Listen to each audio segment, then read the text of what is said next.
For many years, GoldQuest has had a strong underground gold-copper project in the Dominican Republic, but yet the company has not reached construction. The main reason was not geology. The biggest problem was social license, meaning local acceptance and a fear about water. In this interview, the CEO, Luis Santana, explains what has changed since 2022. The company says it moved from a high local rejection to a situation where it can talk openly about permits, a bankable feasibility study, and possibly construction decision in 2026. If they truly manage this, the story changes from potential to execution.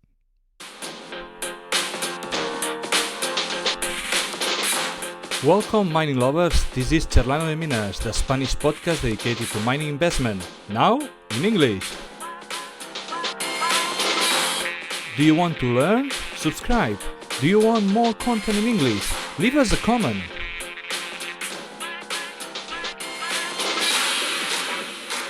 The episode is about to start.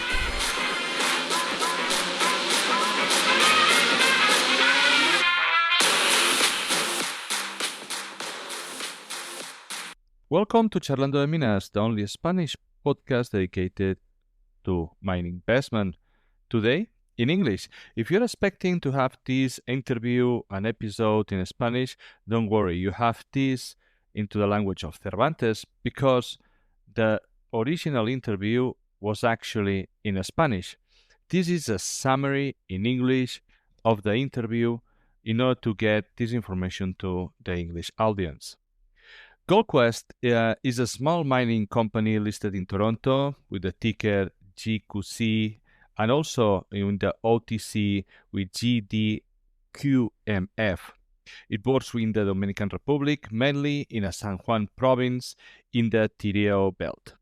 Its main project is Romero, discovered in 2012, and the company also talks about a wider district idea, meaning that more targets around the Romero that could be that more resources later on. Two things that are important in this interview. The first, I will highlight the CEO background. Luis Santana has experience in project management, construction, and mining operations. So he focuses on practical topics like permitting, timelines, water, and how to build a mine. Also, Romero already had an old study, a PFS in 2016, that was a good PFS at that time. And remember that the metal prices are not the current metal prices. But the project still stopped for years. So the key question is not only, is the Romero a good project with current prices? The real question is, why did it stop and what is different now? Maybe first we can start why the project stalled and why we had social opposition and all the water story. GoldQuest discovered Romero in 2012, later it delivered a PFS in 2016 and continued exploring. Also in 2017, discovered another target called Cachimbo. In 2018, a major investor entered, which is Agnico Eagle. But after that, the project faced a strong local opposition. Santana said that the opposition was driven by misinformation, especially around cyanide. Many people believe that the project will use cyanide and pollute the river and the dam. The CEO said that this was false because on the plant is produced a copper concentrate rich in gold and silver. Therefore, there will be no cyanide leach in this operation. He also says that the company did not handle the situation well at that time. Eventually, GoldQuest reduced its activity and paused the project for several years. This changed in 2022 when Santana entered to the company and explains that the company started again to pursue the project, but focusing first on the community acceptance, not in January. We asked during the interview basically what changed since 2022 and how they rebuilt all the local support. Santana described a very direct approach. the company trained a team about 50 local young people as a spokespeople, and they visited more than 13,000 homes, door to door, explaining to everyone the project and correct the misinformation. They also supported a small local project, for example, internet connectivity, small water systems, household improvements, and community initiatives. He presents this as a social license work, not as charity. He also talks about survey results. He said that older surveys showed a very high opposition, around 88 to 90%. And a later survey he mentioned shows that these have been shifted. And now the survey show a support around 55%. And opposition is low as 19%, and the rest is undecided. His view is that the undecided group is now the main communication target that they should focus. Here's a key realistic point. This work never fully ends. In mining, you always need to keep explaining and building trust. This leads to the next topic. Once the community situation improves, the next big step is permitting.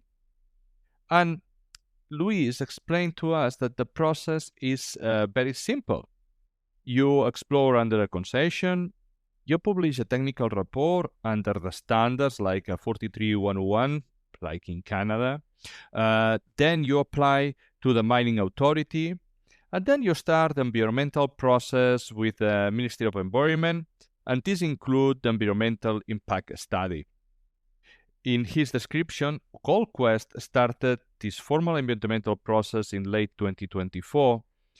There was a site visit later, and the government gave terms of reference, rules for what studies are required. The company is targeting to finish the environmental impact study by July of this year. He also said that there are 3 public consultation stages required: early, middle, and final. They already did the first one in September, but more consultations are still needed. After this step, he expects the environmental license be out by late Q3 or Q4 of this year in 2026. And after that, the company could get the miner lease exploration concession needed for being construction. So the big message is 2026 is a year focused on permits and technical work, not only on exploration. Also, Luis said during the interview that water is the big concern because Romero is upstream of a dam used for power and irrigation. His main points are that the project does not include the use of cyanide. The plan is to produce concentrate and export it. The tailings plants includes a large part going back underground as space backfilling, and the rest as dry stacked tailings, the water tailings placed on surface. This helps reduce water use and reduce tailings risk. The project area has a high rainfall and a dry season. The company plans to capture the rainwater and store it in artificial ponds. They say that they don't plan to take water for the river or the dam. For extreme drought scenarios, they could increase the storage capacity. And he also mentioned that taking water from a nearby river could be possible with a government permission, but they prefer not to start that way.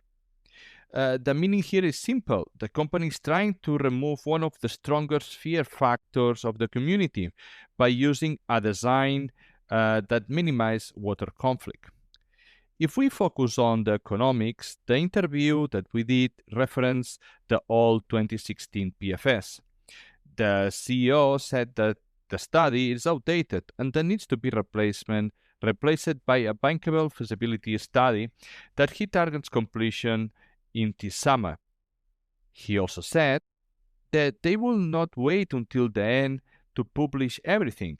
They plan to release important updates during the year, such as block model updates, resource and reserve updates, CapEx and OpEx updates, and updated economics. He does not give new economic numbers and he avoids any speculations, but he explains why he believes that the project would look much better than 2016. In 2016, used lower commodity prices. He mentions gold around 1,300 and copper around $2.50. The concentrate treatment charges may be also different today than the old assumptions. And with updated assumptions, more material could potentially enter in the mine plan because of the cut-off grades change. So his claim is not a new discovery will save the project. His claim is a modern study can show the true value of the project and also extend the mine life and provide better numbers. But the project is not only Romero, it's also an exploration has also exploration upside. Santana says that they are finishing drilling for hydrogeological and geothermal work, which supports the feasibility study. But after that, around February and early March, they plan drilling focusing on extensions, especially to the northwest.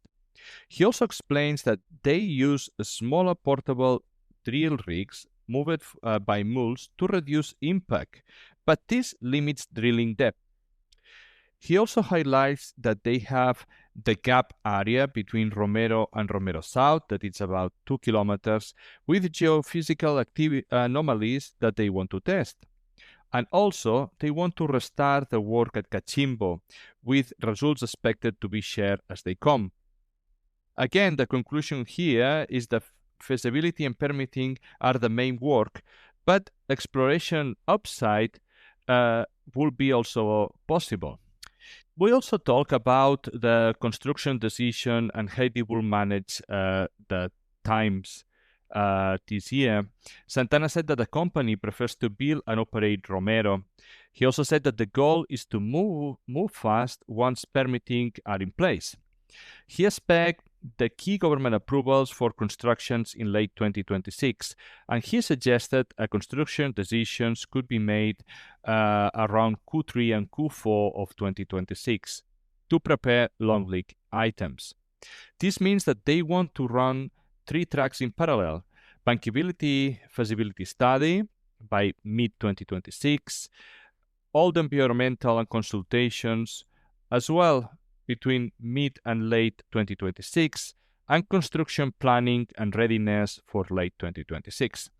This is ambitious because we are already in 2026, so the main risk becomes executing, delivery the work on time while keeping social acceptance. We also talk about the cash position that they had, and Santana says that the company raised a significant capital recently, including money from Dominican investors. He also said that the company ended the year with a strong cash. He mentions around 61 million, and the annual budget is around 16 Canadian millions to cover feasibility, environmental, community work, and exploration. This reduces near-term financing pressures and helps them to stay focused on the main milestones. Of course, construction financing will be much bigger step, but the CEO focused on 2026 in getting the construction gate with permits and bankable study ready. Maybe as a wrap-up in terms of 2026 timeline and the main catalyst that will be the environmental and social process, the technical feasibility updates, the bankable feasibility study, environmental license and mining lease, and the construction decision and readiness. As a conclusion, this interview presents GoldQuest as a company trying to move from a stalled project to executing phase. The CEO main argument is the biggest historical risk was social opposition and fear about the water, and since 2022 the company said that it has invested heavily in rebuilding trust and improving community support. Now, the project is moving through formal steps: environmental study, consultation, permits, and bankable feasibility study. If these steps happen on a schedule, the main risk changes from Will they allow it? 2. Can the company deliver? There is 3 positive signals to watch: consultations and environmental progress without a major social conflict, a steady release of feasibility delivered during the year, and a clear progress towards construction in late 2026. And the 3 risks to watch is a new wave of opposition focusing maybe on water fears, delays on this environmental and permitting process, and the technical changes related to water and robust scenarios that impact cost or confidence. From here, everything depends on execution and permits. Thank you for staying in this summary. Disclaimer: the content in Charlando de Minas is not an investment advice. Amadeu Bonet and his guests are not investment advisors. The authors may have interest in the companies mentioned in this publication. They may also have bias and not be impartial. The information in this publication and all the others in Charlando de Minas is impersonal by nature and should be considered as an entertainment product. The minimum risk of any investment mentioned in this video is 100% of the capital. Before to make any investment decision, contact to a financial or investment advisor or someone qualified with experience. These broadcasts are a narrative of my learnings in the world of commodities and mining investment. In this podcast, we will try to bring experts, professionals, and companies. If you like it, please subscribe. I am Amadeu Bonet. Welcome to Charlando de Minas.